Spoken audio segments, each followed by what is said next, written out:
ओम नमः शिवाय। प्यारे भक्तों, आज आप सभी श्रवण करें मासिक शिवरात्रि की व्रत कथा। मासिक शिवरात्रि का व्रत शिव भक्तों के लिए बहुत महत्व रखता है। यह त्यौहार हर मास की कृष्णा पक्ष के 14वें दिन को मनाया जाता है। बार यह व्रत 1 सितंबर 2024 दिन रविवार को मनाई जाएगी, यानी कि आज रखा जाएगा। धार्मिक मान्यताओं के अनुसार जो साधक इस तिथि को उपवास रखते हैं उन्हें सुख शांति और धन वैभव का आशीर्वाद प्राप्त होता है। कहा जाता है कि शिव जी की कृपा प्राप्त करने के लिए यह व्रत बहुत महत्वपूर्ण होता है। तो आइए श्रवण करते हैं मासिक शिवरात्रि की व्रत कथा। कथा को बड़े ही श्रद्धा प्रसन्नचित मन से पूरा अवश्य सुनेगा और दूसरे शिव भक्तों के पास भी शेयर कीजिएगा। प्रेम से बोलिए हर हर महादेव, ओम नमः शिवाय। यह व्रत कथा भगवान शिव की अनुग्रह दृष्टि से जुड़ी हुई है। पौराणिक कथा के अनुसार एक समय एक ब्राह्मण नाम का श्रद्धालु अपने गांव में रहता था। उसकी पत्नी बहुत धार्मिक थी और हर मास की कृष्णा पक्ष की चतुर्दशी तिथि को मासिक शिवरात्रि व्रत करती थी। अपनी पत्नी की आदतों को देखकर ब्राह्मण यह व्रत करने लगा। एक बार मासिक शिवरात्रि के दिन ब्राह्मण और उसकी पत्नी ने भगवान शिव की पूजा संगीत सहित की और उनके चरणों में अपनी भक्ति प्रकट की। उन दोनों ने पूरे श्रद्धा भाव से व्रत किया और भगवान शिव से आशीर्वाद मांगा कि वे सदैव उन पर अपनी कृपा बनाए रखे। व्रत रखने के बाद ब्राह्मण और उसकी पत्नी ने गांव के पार्थिकों को बुलाया और उन्हें अपनी क्षमता के अनुसार दक्षिणा दी। इसी दिन को भिक्षाटनी भी कहते हैं, जिसमें भक्त अपने अछूत और पवित्र भाग्य को दूसरे लोगों के साथ साझा करता है। उसी समय गांव में एक बहुत गरीब ब्राह्मण आया जो बहुत ही दीन और दुखी था। ब्राह्मण और उसकी पत्नी ने उसे भोजन करने के लिए बुलाया और उसे भगवान शिव की कृपा से पूर्ण हुआ भोजन खाने को दिया। इस प्रकार मासिक शिवरात्रि व्रत करने से ब्राह्मण और उसकी पत्नी ने न सिर्फ अपना अछूत साझा किया बल्कि दुखी लोगों को भी अपने साथ भोजन कराने का सौभाग्य प्रदान किया। इसके बाद उन्हें भगवान शिव की कृपा प्राप्त हुई और उनकी सभी मनोकामनाएं पूरी हो गई। प्रेम से बोलिए हर हर महादेव। एक बार पार्वती ने भगवान शिव शंकर से पूछा, ऐसा कौन सा श्रेष्ठ तथा सरल व्रत पूजन है जिससे मृत्यु लोक के प्राणी आपकी कृपा सहज ही प्राप्त कर लेते हैं। उत्तर में शिव जी ने पार्वती को शिवरात्रि के व्रत के विधान बताकर यह कथा सुनाई। एक गांव में एक शिकारी रहता था। पशुओं की हत्या करके वह अपने कुटुंब को पालता था। वह एक साहूकार का ऋणी था, लेकिन उसका ऋण समय पर न चुका सका। क्रोधवश साहूकार ने शिकारी को शिव मठ में बंदी बना लिया। संयोग से उस दिन शिवरात्रि थी। शिकारी ध्यान मग्न होकर शिव संबंधी धार्मिक बातें सुनता रहा। चतुर्दशी को उसने शिवरात्रि की कथा भी सुनी। संध्या होते ही साहूकार ने उसे अपने पास बुलाया और ऋण चुकाने के विषय में बात की। शिकारी अगले दिन सारा ऋण लौटा देने का वचन देकर बंधन से छूट गया। अपनी दिनचर्या के भांति वह जंगल में शिकार के लिए निकला, लेकिन दिन भर बंदी गृह में रहने के कारण भूख प्यास से व्याकुल था। शिकार करने के लिए वह एक तालाब के किनारे बेल वृक्ष पर पड़ाव बनाने लगा। बेल वृक्ष के नीचे शिवलिंग था जो बेल पत्रों से ढका हुआ था। शिकारी को उसका पता न चला। पड़ाव बनाते समय उसने जो टहनियां तोड़ी वो संयोग से शिवलिंग पर जा गिरी। इस प्रकार दिन भर भूखे प्यासे शिकारी का व्रत भी हो गया और शिवलिंग पर बेलपत्र भी चढ़ गए। एक पहर रात्रि बीत जाने पर एक गर्भिणी मृग तालाब पर पानी पीने पहुंची। शिकारी ने धनुष पर तीर चढ़ाकर जयो ही प्रयंचा खींची। मृगी बोली, मैं गर्भिणी हूँ, शीघ्र ही प्रसव करूंगी। तुम एक साथ 2 जीवों की हत्या करोगे, जो ठीक नहीं है। मैं अपने बच्चों को जन्म देकर शीघ्र ही तुम्हारे सामने प्रस्तुत हो जाऊंगी, तब तुम मुझे मार लेना। शिकारी ने प्रयंचा ढीली कर दी और मृगी झाड़ियों में लुप्त हो गई। कुछ ही देर बाद एक और मृगी उधर से निकली। शिकारी की प्रसन्नता का ठिकाना न रहा। समीप आने पर उसने धनुष पर बाण चढ़ाया। तब उसे देख मृगी ने विनम्रता पूर्वक निवेदन किया, हे पारधी, मैं थोड़ी देर पहले ही ऋतु से निवृत्त हुई हूँ, कामातुर बिरहिनी हूँ, अपने प्रिय की खोज में भटक रही हूँ। मैं अपने पति से मिलकर शीघ्र ही तुम्हारे पास आ जाऊंगी। शिकारी ने उसे भी जाने दिया। 2 बार शिकारी को खोकर उसका माथा ठनका। वह चिंता में पड़ गया। रात्रि का आखिरी पहर बीत रहा था। तभी एक अन्य मृगी अपने बच्चों के साथ उधर से निकली। शिकारी के लिए यह स्वर्णिम अवसर था। उसने धनुष पर तीर चढ़ाने में देर न लगाई। वह तीर छोड़ने ही वाला था कि मृगी बोली, हे पारधी, मैं इन बच्चों को पिता के हवाले करके लौट आऊंगी। इस समय मुझे मत मार। शिकारी हंसा और बोला, सामने आए शिकारी को छोड़ दो, मैं ऐसा मूर्ख नहीं। इससे पहले मैं 2 बार अपना शिकार खो चुका हूँ। मेरे बच्चे भूख प्यास से तड़प रहे होंगे। उत्तर में मृगी ने फिर कहा, जैसे तुम्हें अपने बच्चों की ममता सता रही है, ठीक वैसे ही मुझे भी। इसलिए सिर्फ बच्चों के नाम पर मैं थोड़ी देर के लिए जीवन दान मांग रही हूँ। हे पारधी, मेरा विश्वास कर, मैं इन्हें इनके पिता के पास छोड़कर तुरंत लौटने की प्रतिज्ञा करती हूँ। मृगी का दीन स्वर सुनकर शिकारी को उस पर दया आ गई। उसने उस मृगी को भी जाने दिया। शिकार के अभाव में बेल वृक्ष पर बैठा शिकारी बेल पत्र तोड़ तोड़कर नीचे फेंकते जा रहा था। पाँव फटने को हुई तो एक हष्ट पुष्ट मृग उसी रास्ते पर आया। शिकारी ने सोच लिया कि इसका शिकार वह अवश्य करेगा। शिकारी ने तनी प्रयंचा देखकर मृग विनीत स्वर में बोला, हे पारधी भाई, यदि तुमने मुझसे पूर्व आने वाली 3 मृगियों तथा छोटे छोटे बच्चों को मार डाला है तो मुझे भी मारने में विलंब ना करो, ताकि उनके वियोग में मुझे एक क्षण भी दुख सहना ना पड़े। मैं उन मृगियों का पति हूँ। यदि तुमने उन्हें जीवन दान दिया है तो मुझे भी कुछ क्षण जीवन दान देने की कृपा करो। मैं उनसे मिलकर तुम्हारे सामने उपस्थित हो जाऊंगा।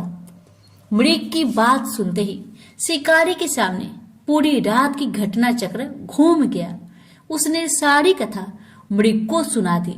मृग ने कहा, मेरी 3 पत्नियां जिस प्रकार प्रतिज्ञाबद्ध होकर गई हैं, मेरी मृत्यु से अपने धर्म का पालन नहीं कर पाएगी। अतः जैसे तुमने उन्हें विश्वास पात्र मानकर छोड़ा है, वैसे ही मुझे भी जाने दो। मैं उन सबके साथ तुम्हारे सामने शीघ्र ही उपस्थित होता हूँ। उपवास, रात्रि जागरण तथा शिवलिंग पर बेल पत्र चढ़ने से शिकारी का हिंसक हृदय कोमल हो गया था। उसमें भगवत शक्ति का वास हो गया था। धनुष तथा बाण उसके हाथ से सहज ही छूट गए। भगवान शिव की अनुकंपा से उसका हिंसक हृदय कारुणिक भावों से भर गया। वह अपने अतीत कर्मों को याद करके पश्चाताप की ज्वाला में जलने लगा। थोड़ी ही देर बाद मृग सपरिवार शिकारी के समक्ष उपस्थित हो गया ताकि वह उनका शिकार कर सके। किंतु जंगली पशुओं की ऐसी सत्यता, स्वाभाविकता एवं सामूहिक प्रेम भावना देखकर शिकारी को बड़ी गलानी हुई। उसके नेत्र से आंसुओं की झड़ी लग गई। उस मृग परिवार को न मारकर शिकारी ने अपने कठोर हृदय को जीव हिंसा से हटा सदा के लिए कोमल एवं दयालु बना लिया। देवलोक में समस्त देव समाज भी इस घटना को देख रहा था। घटना का परिणति होते ही देवी देवताओं ने पुष्प वर्षा की। तब शिकारी तथा मृग परिवार मोक्ष को प्राप्त हुआ। तो प्रेम से बोलिए हर हर महादेव, माता पार्वती की जय। यह बात उस समय की है जब कामीपल्य नगर में एक यज्ञदत्त नाम का एक ब्राह्मण रहता था, जो यज्ञ विद्या में पारंगत था। उसके गुणनिधि नामक एक पुत्र था, जिसकी आयु उस समय 8 वर्ष की थी और उसका यज्ञोपवीत हो चुका था। उसने भी बहुत सी विद्याएं सीखी थी, परंतु पिता से छिपकर वह जुआरी, खेलकूद में संलग्न और गाने बजाने वालों के साथी हो गया। उसने ब्राह्मणों का आचार त्याग, संध्या वंदना आदि से रहित ब्राह्मणों की निंदा में रट तथा पाखंडियों तथा भारों का साथ कर लिया था। माता के कहने पर भी वह पिता के समीप नहीं जाता और पिता तो घर के कार्य और शादी में संलग्न रहा करता। और जब घर आकर अपनी स्त्री से पूछता कि इस समय गुण निधि कहाँ गया है, तो वह कह देती कि इस समय कहीं बाहर गया है, कहीं स्नान या देवताओं की पूजन के लिए गया होगा। एक ही पुत्र वाली होने के कारण वह माता दीक्षित को ठग लेती। निदान गृह सूत्र के अनुसार दीक्षित ने उस पुत्र का विवाह भी करा दिया। माता नित्य पुत्र को समझाती कि तुम्हारे पिता बड़े ही महात्मा और क्रोधी भी है, तुम अपनी बुरी आदतों को छोड़ दो, अन्यथा जब वह तुम्हारे इस चरित्र को जान लेंगे तब तुमको और मुझको दोनों को मारेंगे। तुम्हारा कुल बड़ा पवित्र है, तुम यह जुआ आदि निंद कर्म क्यों करते हो? हे पुत्र, इसे त्याग देने में ही तुम्हारा कल्याण है। परंतु कहा की बात माता के समझाने का उस पर कुछ भी प्रभाव ना पड़ता। एक दिन उसने घर में रखी हुई पिता के हाथ की अंगूठी को चुराकर किसी जुआरी के हाथ में दे दिया। देव योग से दीक्षित ने उस अंगूठी को जुआरी के हाथ में देखा और उससे पूछा, तो उसने कहा, मैंने कोई तुम्हारी चोरी तो की नहीं है, किंतु तुम्हारे पुत्र ने ही लाकर दिया है। अंगूठी ही नहीं, किंतु उसने और जुआरियों को भी बहुत सा धन लाकर दिया है। परंतु आश्चर्य है कि तुम जैसा पंडित अपने पुत्र को क्यों नहीं जान सके। लज्जा के मारे दीक्षित का सिर झुक गया। वह सिर झुकाए और वस्त्रों से अपना मुख ढके हुए अपने घर गया और घर में जाकर पत्नी से बोला कि हे दीक्षित की धूर्त पत्नी, भला यह तो कहो वह तेरा गुण निधि पुत्र कहाँ है? वह कहीं भी हो, किंतु मेरी अंगूठी कहाँ है जिसे उपटन करते समय तूने मेरे हाथ से ले ली थी? उसने कहा, मैंने कहीं रख दी है, स्मरण नहीं आ रहा है, क्योंकि मध्या का समय है और इस समय स्नान आदि में संलग्न हूँ, क्योंकि अतिथियों का आगमन का समय बीता जा रहा है, जबकि पकवान आदि भी मुझे शीघ्र तैयार करने हैं। पूजा की सामग्री भी तो अभी एकत्र ना कर सकी हूँ। दीक्षित ने कहा, सत्य है, हे असत्य, पुत्र को उत्पन्न करने वाली तू बड़ी सत्यवादिनी है, जिसे तो जब जब मैं पूछता था कि कहाँ गया है, तब तब तू मुझे अपनी बातों में बहला दिया करती थी। पत्नी से ऐसा कहते हुए ब्राह्मण यज्ञदत्त घर की और चीजें ढूंढने लगा, परंतु जब एक भी चीजें ना मिली, क्योंकि पुत्र ने उन्हें जुए में दे डाला था और उसकी माता पुत्र की ममता परकर उसके दोषों को छिपाती फिरती थी, तब सारा दोष अपनी पत्नी का जानकर उस ब्राह्मण ने जल लेकर स्त्री पुत्र को तिलांजलि दे दी और किसी क्षेत्रीय ब्राह्मण की कांता से अपना दूसरा विवाह भी कर लिया। अब यह समाचार दीक्षित के पुत्र को मिला तो वह गृह त्याग कर कहीं दूर जाकर अपने भविष्य की चिंता करने लगा। कभी माता की ममता का स्मरण, कभी पिता की धर्म यज्ञता और कभी अपनी मूर्खता पर पश्चाताप करने लगा। निदान भूख प्यास से पीड़ित संध्या का समय एक शिव मंदिर के पास जाकर बैठ गया। जहाँ शिवरात्रि के व्रत में शिव जी के पूजन हेतु सब परिवार समस्त सामग्रियों से युक्त होकर आया। जब वह सब प्रकार की शिव की पूजा कर चुके और घर से लाए हुए पकवान आदि उन पर चढ़ा चुके, तब भूख से पीड़ित यज्ञदत्त का पुत्र उसे कैसे ग्रहण करे, इसके लिए वह मंदिर की आड़ में छिपकर सब देखता रहा। जब वे लोग पकवान आदि चढ़ाकर किंचित विश्राम करने लगे तो उनकी आंखों में झपकी आते आते यज्ञदत्त का पुत्र धीरे से उठकर मंदिर में प्रवेश कर गया और जो कुछ भोग चढ़ा था सब लेकर चंपट हो गया। किंतु उस क्षण उसके पैर की धम धमाहट सुनकर वे सोए हुए लोग जाग उठे और चिल्लाते तथा दौड़ते हुए उसका पीछा किया। नगर के लोगों ने भी उसे खदेड़ा और नगर के रक्षकों ने तो उस भागते हुए को ऐसा मारा कि वह क्षण भर में ही अंधा हो गया। अभी तक उसने उस नेवत को खाया भी नहीं था कि इतने में यम के दूतों ने आकर उसे बांध लिया। परंतु जो ही वे उसे ले जाना चाहते थे कि दिव्य विमान पर बैठे हुए शूलधारी शिवजी के पार्षद भी उसे लेने के लिए वहां आ गए और बोले कि हे यमराज के गणों, अब इस परम धर्मात्मा ब्राह्मण को छोड़ दो, क्योंकि इसमें कोई पाप शेष नहीं रहा। यम के दूतों ने शिवजी की पार्षदों को नमस्कार कर कहा, नहीं, आप नहीं जानते, यह बड़ा पापी और अपने धर्म कर्म से नष्ट, कुल के आचार से हीन और अपने पिता का बड़ा शत्रु है। यह देखो, इसने शिव जी का निर्माल्य भी चुराया है। शिव निर्माल्य के भक्षक और उल्लंघन करने वाले को तो छूने से भी पाप लगता है, परंतु धर्म जैसी जानकारी आप सबको है वैसी हम सबको नहीं है। अतएव यदि इसमें कुछ धर्म का लेश हो तो हमें भी सुनाइए। शिवजी के किंकर उन पार्षदों ने कहा कि हे यमदूतों, इस यज्ञदत्त के पुत्र ने जहाँ बहुत से पाप किए हैं, वही इसने पाप रहित धर्म भी किए हैं। जैसे लिंग के सिर पर गिरती हुई दीपक की छाया को इसने निवारण किया और रात्रि में इसने अपना वस्त्र फाड़कर दीपक में बत्ती डाली। प्रसंग बस इसने शिव महापुराण की कथा का श्रवण भी किया तथा ऐसे ही और भी कार्य किए हैं।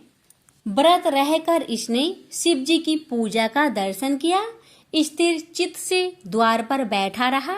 इस कारण यह अभी हमारे साथ शिवलोक को जावेगा, कुछ दिनों तक वहां रहेगा, फिर पाप रहित होकर यह कलिंग देश का राजा होगा, क्योंकि यह ब्राह्मण श्रेष्ठ निश्चय ही शिव का प्रिय है। तुम लोग प्रसन्न हो, अपने लोक को जाओ। ब्रह्मा जी कहते हैं कि यह सुनकर यम के दूत जहां से आए थे वहीं अपने लोक को चले गए। सब समाचार यमदेव से कहा। यमराज ने भी हर्ष से उनकी बात स्वीकार की। फिर तो यमदूतों से छुड़ाया गया वह ब्राह्मण शिवगणों द्वारा शिवलोक को गया और वहां शिव पार्वती की सेवा से लौटकर कलिंग देश का राजा हुआ। हाँ, उसका नाम अरिंदम पड़ा। उसने अपने राज्य में शिव भक्ति का अच्छा प्रचार और प्रसार किया और शिव मंदिर में रत्नों के दीपक जलाते रहने से वह अलकापति हुआ। शिव जी की थोड़ी भी सेवा बहुत फलदायक है। यज्ञदत्त के पुत्र गुण निधि का यह चरित्र जो भी सुनेगा उसकी सब कामनाएं पूर्ण होगी और उसे बड़ा संतोष प्राप्त होगा। तो प्रेम से बोलिए हर हर महादेव, माता पार्वती की जय। भगवान शिव की पहली पत्नी सती थी। यह विवाह उन्होंने सती के पिता दक्ष की इच्छा के विरुद्ध किया था। दक्ष उनका अपमान करने के अवसर ढूंढा करते थे। पिता के ऐसे व्यवहार से लज्जित होकर सती ने अपना शरीर त्याग दिया। उनकी मृत्यु के बाद शिव हिमालय पर जाकर फिर से तपस्या में लीन हो गए। जिस उपवन में भगवान शिव ध्यान करते थे उसके निकट ही पर्वतराज हिमवान रहता था। उसने स्वर्ग की अप्सरा मेनका से विवाह किया था। कुछ वर्ष बाद मेनका ने एक पुत्री को जन्म दिया। उसका नाम रखा पार्वती। वास्तव में सती ने ही फिर से पार्वती के रूप में जन्म लिया था। वर्ष पर वर्ष बीते और पार्वती ने युवावस्था में प्रवेश किया। एक दिन मेनका ने अपने पति से कहा, स्वामी, पार्वती अब विवाह योग हो गई है। अब हमें पार्वती के लिए योग वर खोजना चाहिए। हिमवान बोला, मैं जानता हूँ, परंतु कोई योग वर ध्यान में नहीं आता। मैं अपनी पुत्री का हाथ उसी के हाथ में दूंगा जो सब प्रकार से योग होगा। एक दिन नारद मुनि हिमवान के घर आए। जब उन्होंने पार्वती को देखा तो हिमवान से बोले, हिम, तुम्हारी पुत्री के भाग्य में तो भगवान शिव से विवाह करने का योग है। नारद मुनि की बात सुनकर हिमवान सोचने लगा, शिव के पास मैं कैसे जाऊं? उन्होंने अगर अस्वीकार कर दिया तो? सती की मृत्यु के बाद उन्होंने किसी स्त्री का मुख तक नहीं देखा। परंतु मुझे वर खोजने की आवश्यकता नहीं। नारद मुनि की भविष्यवाणी असत्य नहीं होगी। मैं धीरज पूर्वक प्रतीक्षा करूंगा। परंतु एक दिन हिमवान का धीरज टूट गया। उसे एक विचार सूझा। वह मेनका से बोला, मैं पार्वती को शिव की सेवा करने भेजता हूँ। वो उसके रूप और गुण के प्रति आकर्षित जरूर होंगे। मेनका बोली, विचार तो बहुत उत्तम है। हिमवान ने पार्वती को अपने पास बुलवाया और कहा, बेटी, भगवान शिव उस उपवन में तपस्या कर रहे हैं। तुम अपनी सहेलियों के साथ जाकर उनकी सेवा किया करो। पार्वती बोली, अवश्य पिताजी, हमने अनेक बार उन्हें देखा है। पार्वती और उनकी दो सहेलियों को लेकर हिमवान शिव के पास गए और उनसे निवेदन किया, हे भगवान, आपके पास पूजा अर्चना की तैयारी करने वाला कोई नहीं है। मेरी पुत्री यह सेवा कर सकती है। हिमवान की बात सुनकर शिव सोचने लगे, कन्याएं भले ही सेवा करे। जो व्यक्ति संसार से वैराग्य ले चुका है उसे इनसे कोई व्याघात नहीं पहुंचेगा। यह सोचकर वे हिमवान से बोले, तुम्हारे इस प्रस्ताव के लिए मैं तुम्हारा आभारी हूँ। कन्याएं मेरी इच्छा अनुसार सेवा कर सकती है। शिव का प्रस्ताव सुनकर हिमवान बहुत प्रसन्न हुआ और कन्याओं को वहां छोड़कर चला आया। पार्वती शिव की सेवा करने लगी। वह उपासना के लिए कुछ तृण चुनती थी और गर्मी बढ़ने पर शिव पर पंखा झलती थी। इस प्रकार पार्वती हृदय से शिव से प्रेम करने लगी। इस बीच आपत्तिग्रस्त देवता इंद्र के साथ ब्रह्मा जी के पास आकर बोले, भगवान, असुर तारक के अत्याचारों से हमारी रक्षा करे। उसने स्वर्ग पर अधिकार कर लिया है और लोगों में हाहाकार मचा हुआ है। उसे प्रसन्न करने के लिए हमने उसे उपहार भी भेजे, परंतु हम जितना ही उसे प्रसन्न करने का प्रयत्न करते हैं उतनी ही उसकी कुधृष्टता बढ़ती जाती है। हमारी आपसे प्रार्थना है कि हमें कोई ऐसा नेता प्रदान कीजिए जो हमें उसके अत्याचारों से त्राण दिलाए। ब्रह्मा जी असहाय होकर बोले, प्रिय पुत्रों, मैं चाहते हुए भी तुम्हारी सहायता नहीं कर सकता। तारक को मैंने एक बार वरदान दिया था, उसी से वह इतना बलवान हो गया है। मैं भी उसका नाश नहीं कर सकता, परंतु एक उपाय है। शिव का पार्वती से विवाह विधि का विधान है। तुम जाओ और शिव पार्वती की सुंदरता का भान कराओ। शिव और पार्वती का जो पुत्र होगा वही तुम्हारा नेता बनकर तारक का वध करेगा। ब्रह्मा जी की बात सुनकर देवराज इंद्र सीधे प्रेम के देवता काम के पास पहुंचे और बोले, कामदेव, मैं तुम्हारे पास एक आवश्यक काम से आया हूं। तुम शिव पर अपना जादू चलाओ ताकि वे पार्वती से विवाह कर ले। इंद्र की आज्ञा पाकर कामदेव अपनी पत्नी रति के साथ शिव के कुंज में पहुंचे। वहां शिव को देखा तो उनका साहस छूट गया। उसी समय पार्वती वहां से निकली तो कामदेव का फिर से साहस बंधा। पार्वती ने नतमस्तक होकर कुछ पुष्प शिव के सम्मुख रखे। यह देख शिव बोले, तुम्हें ऐसा पति मिले जो बस केवल तुमसे ही प्रेम करने वाला हो। शिव की बात सुनकर पार्वती सोचने लगी, शिव का वचन कभी मिथ्या नहीं होगा। मैं कितनी भाग्यशाली हूँ। यह सोचकर पार्वती शिव के गले में माला पहनाने ही वाली थी, तभी कामदेव का बाण निशाने पर लगा। शिव ने पूरी शक्ति से अपनी भावनाओं को बस में किया और इधर उधर देखने लगे। उन्होंने कहा, मेरे मन की शांति भंग करने का साहस किसने किया? तभी उनकी दृष्टि कामदेव पर पड़ी। उस दृष्टि मात्र से कामदेव जलकर राख हो गए। यह देख रति मूर्छित हो गई। शिव पार्वती की ओर आंख उठाए बिना ही कुंज में चले गए। यह देख पार्वती शोक और लज्जा से विहल हो उठी और उदास मन से अपने घर लौट गई। उधर जब रति की मूर्छा टूटी तो उसने सोचा, जब मेरे पति ही नहीं रहे तो मैं जीकर क्या करूंगी? अच्छा यही है कि मैं भी मरकर उनके पास पहुंचूं। वह यह सोच ही रही थी कि तभी आकाशवाणी हुई, जीवन मत त्याग। पार्वती तपस्या करके शिव को वर के रूप में पाएगी और उनके विवाह के दिन तेरा पति पूर्ण जीवित होकर फिर से तुझे मिलेगा। आकाशवाणी सुनकर रति को ढढस बंधा और वह उस दिन की प्रतीक्षा करने लगी। उधर शिव के व्यवहार से पार्वती को बहुत दुख हुआ, परंतु उसके प्रेम में कमी नहीं आई। वह सोचने लगी, मेरा सौंदर्य उन्हें आकर्षित नहीं कर सका, परंतु मैं हार नहीं मानूंगी। सौंदर्य से नहीं तो मैं अपनी तपस्या और भक्ति से उन्हें प्राप्त करूंगी। यह सोचकर उसने अपना निर्णय अपने माता पिता को बताया। पार्वती के निर्णय के आगे माता पिता को झुकना पड़ा और उसे आशीर्वाद देकर विदा किया। सुंदर वस्त्रों तथा आभूषणों का त्याग करके पार्वती कुंज में तपस्या करने बैठ गई। कई वर्ष बीत गए, परंतु पार्वती ने आशा नहीं छोड़ी। एक दिन वह जल कुंड में प्रवेश करने से पहले पूजा अर्चना की तैयारी कर रही थी कि एक युवक ऋषि उनसे मिलने आया।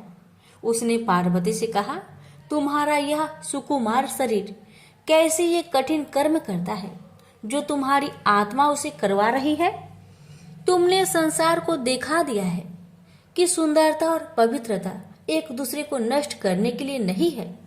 तुम्हारे आचरण ने तुम्हारे पिता के गौरव को और बढ़ाया है। सुकुमारी, तुमने यह कठिन तपस्या का व्रत क्यों लिया है? घर लौट जाओ। सुकुमारी, तुम तपस्या त्याग दो। जो सिद्धियां मैंने प्राप्त की है उनमें से आधी मैं तुम्हें दूंगा, लेकिन कृपया तपस्या का कारण बता दो।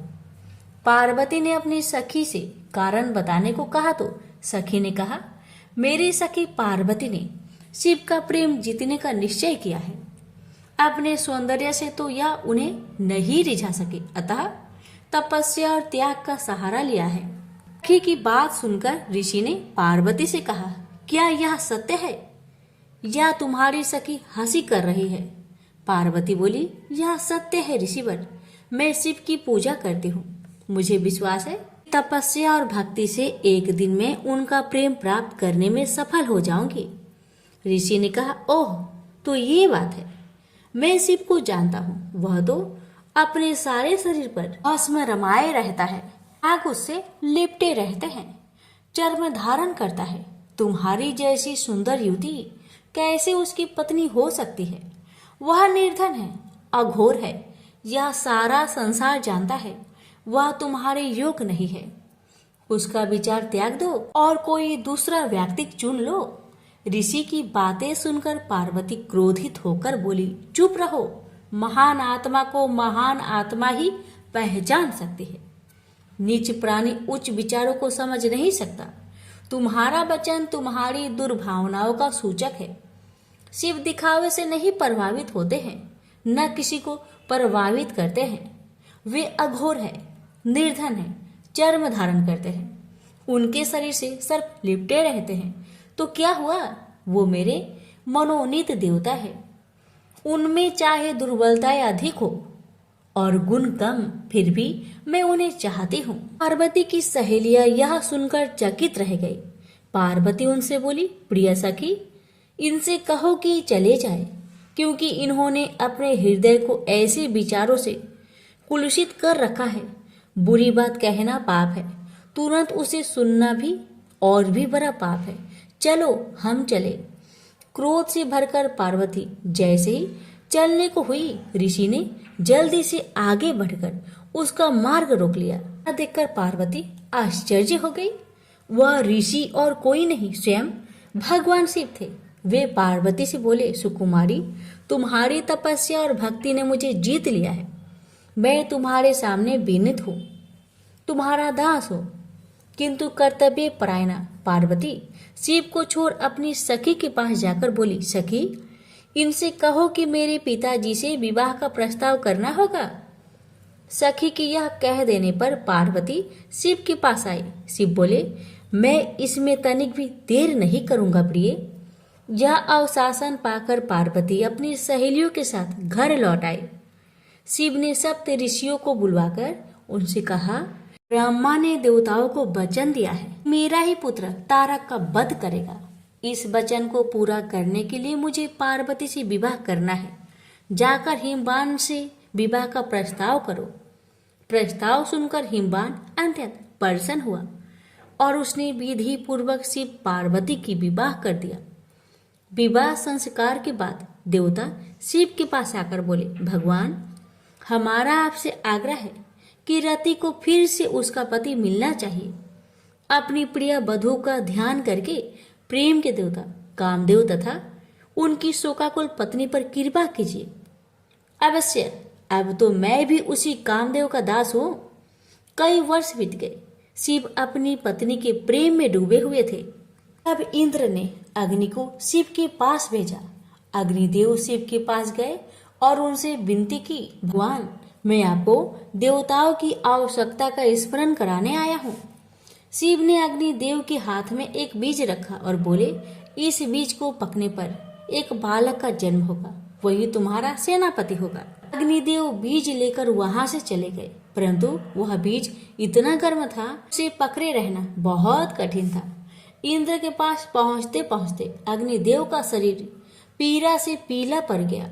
वह इंद्र से बोले, बीज मेरे पास है, परंतु उसे संभालना असंभव है। अग्निदेव की दशा देखकर इंद्र दुखी होकर बोले, तुम इसे गंगा के पास ले जाओ, वह तुम्हें ठंडक पहुंचाएगी और इसे संभालेगी। अग्निदेव गंगा के पास गए। जब उन्होंने बीज को लेकर उसमें डुबकी लगाई तो उसमें उफान आने लगा और वह उबलने लगी। तब बीज किनारे पर जा गिरा। उसी समय स्वर्ग की 6 अप्सराएं गंगा में स्नान करने आई। उन्होंने बीज को उठाकर सर घास में रख दिया। बीज तब तक पक चुका था और उसमें से कार्तिकेय प्रकट हुए। आश्चर्यचकित अप्सराएं बोली, इसे हम अपने साथ ले जाएंगे। पहले पहले हमने ही देखा है। फिर गंगा स्त्री का रूप धारण कर बाहर आई और अग्निदेव भी वहां आए। गंगा बोली, इसे मैं ले जाऊंगी, मैंने इसे जन्म दिया है। अग्निदेव बोले, नहीं, यह हमें प्रदान किया गया है। उसी समय शिव तथा पार्वती वहां आए। शिव ने विवाह का निर्णय करते हुए कहा, जो बालक देवताओं का नेतृत्व करने वाला है उसका पालन पोषण पार्वती ही कर सकती है। पार्वती ने प्रेम से बालक को उठाकर छाती से लगा लिया। फिर वे कैलाश पर्वत पर लौट आई। समय बीतने के साथ कार्तिकेय बड़ा हुआ। उसके नेतृत्व में देवताओं और तारक के बीच भीषण युद्ध हुआ। कार्तिकेय ने उसे मार डाला। स्वर्ग का सिंहासन फिर से इंद्र को मिला और स्वर्ग में फिर से सुख शांति का साम्राज्य प्रस्थापित हुआ। प्रेम से बोलिए, हर हर महादेव। माता पार्वती की जय।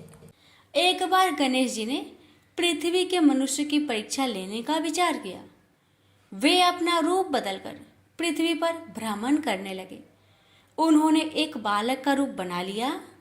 एक हाथ में एक चम्मच में दूध ले लिया और दूसरे हाथ में एक चुटकी चावल ले लिए और गली गली घूमने लगे। साथ ही साथ आवाज लगाते चल रहे थे, कोई मेरे लिए खीर बना दे, कोई मेरे लिए खीर बना दे। कोई भी उन पर ध्यान नहीं दे रहा था, बल्कि लोग उन पर हंस रहे थे। वे लगातार एक गांव के बाद दूसरे गांव इसी तरह चक्कर लगाते हुए पुकारते रहे पर कोई खीर बनाने के लिए तैयार नहीं था। सुबह से शाम हो गई, गणेश जी लगातार घूमते रहे। एक बुढ़िया थी, शाम के वक्त अपनी झोपड़ी के बाहर बैठी हुई थी। तभी गणेश जी वहां से पुकारते हुए निकले कि कोई मेरी खीर बना दे, कोई मेरी खीर बना दे। बुढ़िया बहुत कोमल हृदय वाली स्त्री थी। उसने कहा, बेटा मैं तेरी खीर बना देती हूँ। गणेश जी ने कहा, माई अपने घर में से दूध और चावल लेने के लिए बर्तन ले आओ। बुढ़िया एक कटोरी लेकर जब झोपड़ी के बाहर आई तो गणेश जी ने कहा, अपने घर का सबसे बड़ा बर्तन लेकर आओ। बुढ़िया को थोड़ी झुलझुलाहट हुई, पर उसने कहा, चलो बच्चे का मन रख लेती हूँ। और अंदर जाकर वह अपने घर का सबसे बड़ा पतीला लेकर बाहर आई। गणेश जी ने चम्मच से पतीले में दूध उड़ेलना शुरू किया। तब बुढ़िया के आश्चर्य की सीमा न रही। जब उसने देखा दूध से पूरा पतीला भर गया है, एक के बाद एक वह बर्तन झोपड़ी से बाहर लाती गई और उसमें गणेश जी दूध भरते चले गए। इस तरह से घर के सारे बर्तन दूध से लबालब भर गए। गणेश भगवान ने बुढ़िया से कहा, मैं स्नान करके आता हूँ, तब तक तुम खीर बना लो, मैं वापस आकर खाऊंगा। बुढ़िया ने पूछा, मैं इतनी सारी खीर का क्या करूंगी? इस पर गणपति जी बोले, सारे गांव को दावत दे दो। बुढ़िया ने बड़े प्यार से मन लगाकर खीर बनाई। खीर की भीनी भीनी मीठी मीठी खुशबू चारों दिशाओं में फैल गई। खीर बनाने के बाद वह हर घर में जाकर खीर खाने का न्योता देने लगी। लोग उस पर हंस रहे थे। बुढ़िया के घर में खाने को दाना नहीं और यह सारे गांव को खीर खाने की दावत दे रही है। लोगों को कौतूहल हुआ और खीर की खुशबू से लोग खींचे चले आए। लो, सारा गांव बुढ़िया घर में इकट्ठा हो गया। जब बुढ़िया की बहू को दावत की बात मालूम हुई, तब वह सबसे पहले वहां पहुंच गई। उसने खीर से भरे पतीलों को जब देखा तो उसके मुंह में पानी आ गया। उसे बड़ी जोर से भूख लगी हुई थी। उसने एक कटोरी खीर निकाली और दरवाजे के पीछे बैठकर खाने को तैयार करने लगी। इसी बीच एक छींटा गिर गया और गणपति जी का भोग लग गया और वो प्रसन्न हो गए। अब पूरे गांव को खाने की दावत देकर बुढ़िया वापस अपने घर आई। उसने देखा बालक वापस आ गया था। बुढ़िया ने कहा, बेटा खीर तैयार है, भोग लगा लो। गणपति जी बोले, माँ भोग तो लग चुका है, मेरा पेट पूरी तरह से भर गया है, मैं तृप्त हूँ, अब तू खा, अपने परिवार और गांव वालों को खिला। बुढ़िया ने कहा, यह तो बहुत ज्यादा है, सबका पेट भर जाएगा, इसके बाद भी यह बच जाएगी। उस बची खीर का मैं क्या करूंगी? इस पर गणेश जी बोले, उस बची खीर को रात में अपने घर के चारों कोनों में रख देना। और बुढ़िया ने ऐसा ही किया। जब सारा गांव जी भरकर खा चुका, तभी ढेर सारी खीर बच गई। उसने उसके पत्र को अपने घर के चारों तरफ रख दिया। वहां उठकर उसने क्या देखा? पतीले में खीर के स्थान पर हीरे, जवाहरात और मोती भर गए हैं। वह बहुत खुश हुई। उसकी सारी दरिद्रता दूर हो गई। वह आराम से रहने लगी। उसने गणपति जी का एक भव्य मंदिर बनवाया और साथ में एक बड़ा सा तालाब भी खुदवाया। इस तरह उसका नाम दूर दूर तक प्रसिद्ध हो गया। उस जगह वार्षिक मेले लगने लगे। लोग गणेश जी की कृपा प्राप्त करने के लिए उस स्थान पर पूजा करने और मान्यताएं मानने के लिए आने लगे। गणेश जी सबकी मनोकामनाएं को पूरी करने लगे। प्रेम से बोलिए गणेश भगवान की जय। लापसी तपसी की कथा। एक लापसी था, एक तपसी था। तपसी हमेशा भगवान की तपस्या में लीन रहता था। लापसी रोजाना सवा सेर की लापसी बनाकर भगवान का भोग लगाकर जीम लेता था। एक दिन दोनों लड़ने लगे। लापसी बोला, मैं रोज भगवान की तपस्या करता हूँ, इसलिए मैं बड़ा हूँ। लापसी बोला कि मैं रोज भगवान को सवा सेर लापसी का भोग लगाता हूँ, इसलिए मैं बड़ा हूँ। नारद जी वहां से गुजर रहे थे। दोनों को लड़ता देखकर उनसे पूछा कि क्यों तुम लड़ रहे हो? लापसी ने खुद को बड़ा होने का कारण बताया और तपसी ने अपना कारण बताया। नारद जी बोले, तुम्हारा फैसला मैं कर दूंगा। दूसरे दिन लापसी और तपसी नहाकर अपनी रोज की भक्ति करने आए। तो नारद जी ने छुपकर 1.25 करोड़ की एक एक अंगूठी उन दोनों के आगे रख दी।